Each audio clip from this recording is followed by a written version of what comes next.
Hello everybody, this is Blade Cross EXE, and it's time for another Transformers unboxing. As you can see here, we have the Power of the Primes Dinobot Red Swoop.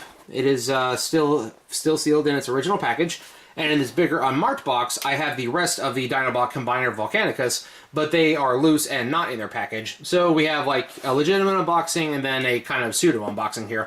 I'm going to start with the Dinobots, simply because this big box takes up a lot of space on the desk here, and the camera angle is kind of weird, so let me angle it down just a little bit more so we can get a better shot.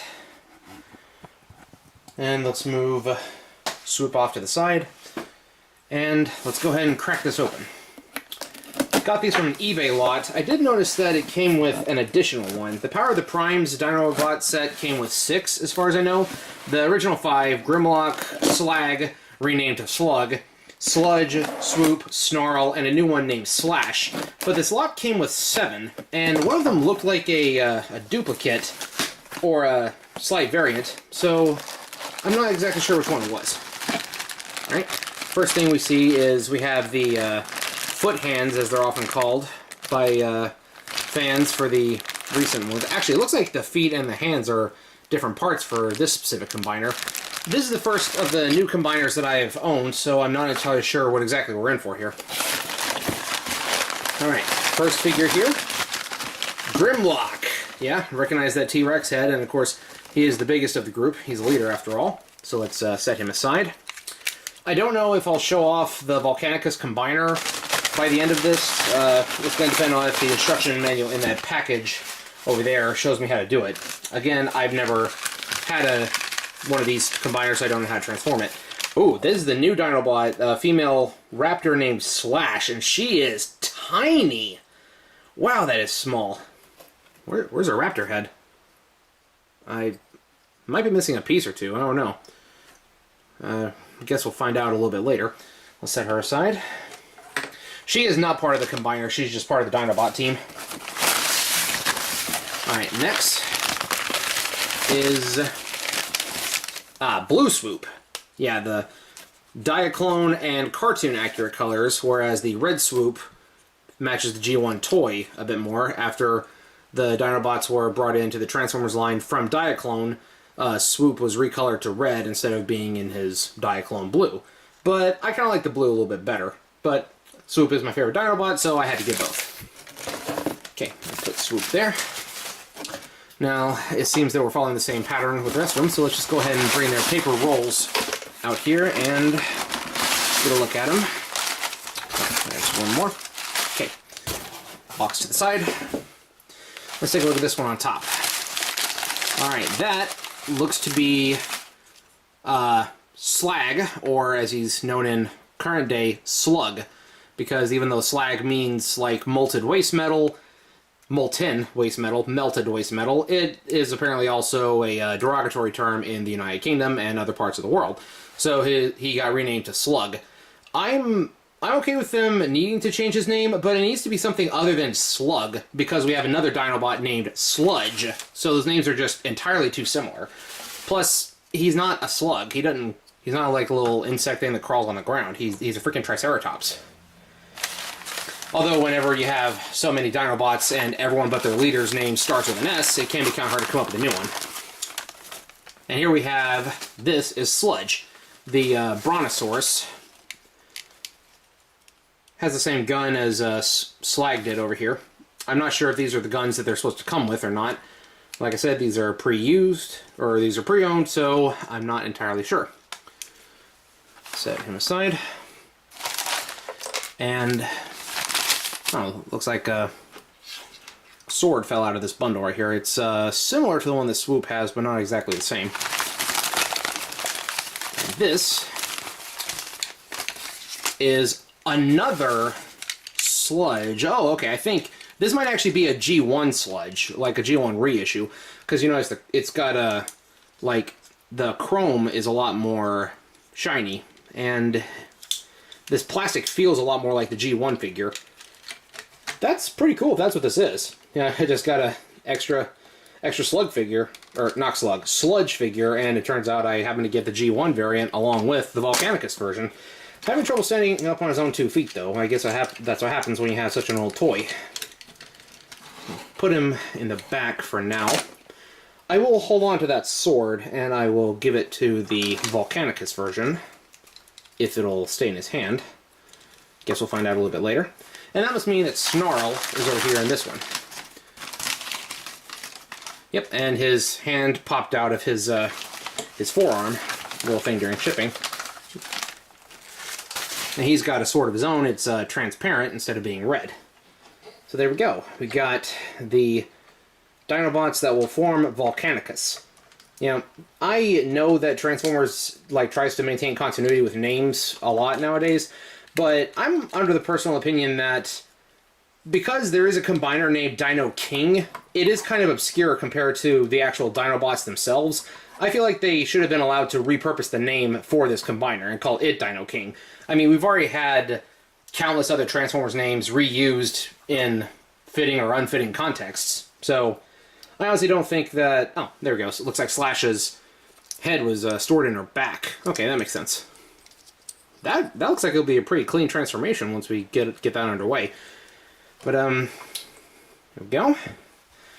We got our team of 6 plus 1... Oh, whoops. Plus 1 old school Dinobot over there who can't stand up very well. But anyway, like I was saying, I think that it would have been okay if they wanted to use the name Dino King for the Dinobot combiner instead of Volcanicus. Which, Volcanicus is a pretty cool name, and yes, the Dinobots do have firepower, and in Transformers Animated, the swords look like lava rock, but outside of that, they don't really strike me as like a volcanic type. Now, maybe that is a reference to something else from another comic or something, but I don't really draw a correlation between the Dinobots and a volcano. I draw a correlation with them with the tar pits more than I would a volcano, because they got buried in the tar pits in one comic and in the episode Dinobot Island, but I'm just yammering at this point. Alright, so... sorry guys, we're gonna need y'all to scoot over. Alright. Now let's get Red Swoop out here. Now, when I play with these guys, I'm actually thinking about having Red Swoop join the team. Maybe not as part of the combiner, but I might give it a different name and say that it's a separate character from Blue Swoop. There we go. Of course, coming up with another Dinobot name that starts with an S that isn't already taken by someone else will be kind of hard. One name I thought of could be Swift, but it turns out that's taken by a Decepticon from one of the comics. But, you know, it's a toy continuity and doesn't necessarily have to fall under any specific, like, storyline, because, I mean, we had Sandstorm from Generation 1, who was a triple changer Autobot, and then we had Sandstorm from Generation 2, who is just a Conehead Seeker, and G1 and G2 continuity is actually kind of intertwined, to an extent. Got the rubber bands in here. Around the wrists, too. Man, they're not kidding around here. Let's see if I can pull... There we go. Not exactly a fan of the transparent nose, like the beak here, but I think that might be an homage to the original toy. If it is, I'll have a picture here. I didn't have... outside of Grimlock, we didn't really have the Dinobots when we were kids. Like, by we, I mean me and my siblings. I think that the Grimlock toy that we had, the G1 version, belonged to our uncle, and we borrowed it and just never gave it back. But, you know, he left all of his toys at our grandma's house, so he didn't really care about it much. Or maybe my brother got his hands on a Grimlock at some point, and it was ours. I honestly don't remember. I'll have to ask him about that. Whoop. And I dropped the extra piece, but that looks like it's just one of the... Yes, this is one of those hand-feet things that I hear people talking about when it comes to the review for these combiners, like the Combiner Wars sets came with these. But this is Power of the Primes, so yeah, I think this is a hand foot. So set that down. On the plus side, I got transforming instructions for Swoop, so I can use that for the blue one too. And now let's see this bag here. It looks like it comes with instructions for Grimlock, but I don't know if these instructions detail how to combine them into Volcanicus. It doesn't look like it. Well, it looks like it shows how they fit together, but it doesn't show how to transform all of them into their respective combiner mode, or like torso piece mode, except for Grimlock. On the subject of Volcanicus, because these guys are Dinobots, why was Volcanicus not like some actual really big dinosaur transformer? Because the most iconic thing about the Dinobots is the fact that they are dinosaurs, with the exception of Swoop. But like, we have had other Transformers toys, like during the Animorphs line, where you had two humanoid robots or otherwise that would combine into a single animal alt mode, like a T-Rex. So what I think they should have done is they should have taken each of the Dinobots and then transformed them into a piece of some big dinosaur monstrosity and have that be Volcanicus instead of just another, you know, humanoid, like, I don't want to call it generic, but just another basic humanoid Gestalt robot rather than, well, a dinosaur. That would have been fantastic and would have been unique and something I think the Dinobots actually deserve, because we finally get a legitimate Dinobot combiner toy and they don't make it a dinosaur. They make it just a robot. And then, of course, you got the Beast from that one comic, but in the words of Rodimus Primal and Diamond Bolt, we don't speak about that. Now, it looks like this part came off of this, so I'll just pop that back into place. Nice. So I'm not exactly sure what these are. I'll take a look at them here in a second. I can see these are feet. So it looks like some of the Dinobots came with feet, others came with hands. And it seems that this one has opaque plastic, but the rest of them have transparent plastic. Oh, what's this? I don't know what that is. I feel like that goes with one of these, and I'll figure out which one it is here in a minute. Might be like a piece that plugs into Volcanicus himself. But yeah, this one is opaque, but the other three that I have, including, I think, the one that came off of the Red Swoop, they're all transparent. I got 4 of these that are transparent, so I'll probably end up using those on the actual combiner just for the sake of consistency. So I'm going to take a minute to try to get these. I'm going to take a minute to try to get these guys transformed, and we'll see how well that goes. And if I can, I'll try to merge them into Volcanicus. But if I can't, then I'll just save that for when I do a full breakdown review of the actual figures themselves. So let's go ahead and get the transformations underway. Alright, here we are. We have them transformed as best as I can do without instructions for most of them. I will say, Red Swoop over here, even though he's fresh out the package, you saw me take him out, his joints are very, very loose. Like you see his beak doesn't stay shut very well. That is, very loose.